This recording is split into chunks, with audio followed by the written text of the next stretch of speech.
So what helps when couples are in an uneven healing process? I find that it's often helpful to name the gap without blame.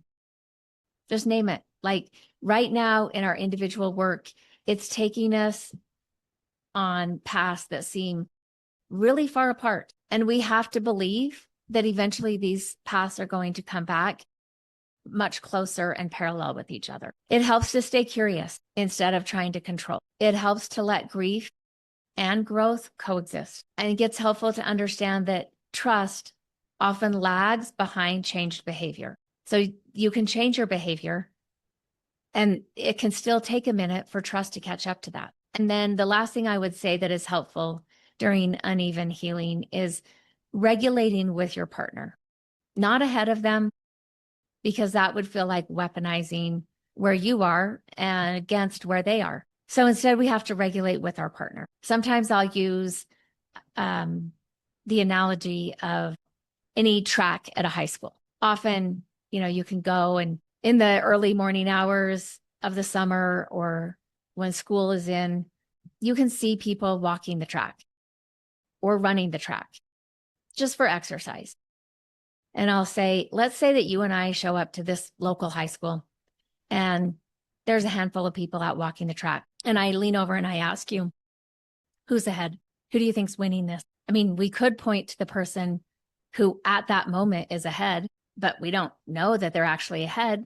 They might be lagging far behind. And I'll say, yeah, that's like growth. We don't know who is actually where, who's ahead, who's behind. And that's not what matters. What matters is we're working the same track. And sometimes you might look up and see your partner behind you.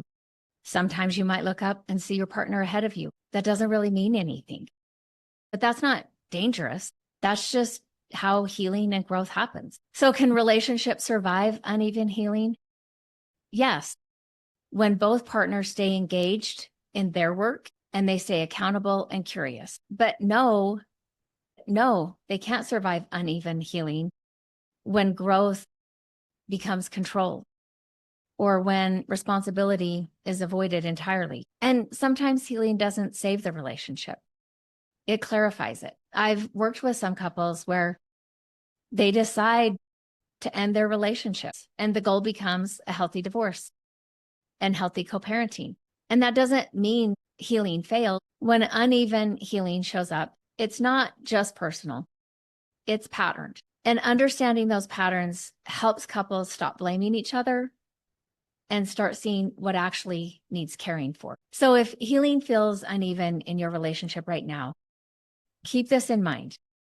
Growth isn't a competition and it isn't a verdict. Uneven healing often surfaces old systems, including gender roles, faith messages, attachment wounds, and fears about being needed or being left. For some, the fear is, if I grow, I'll lose the relationship.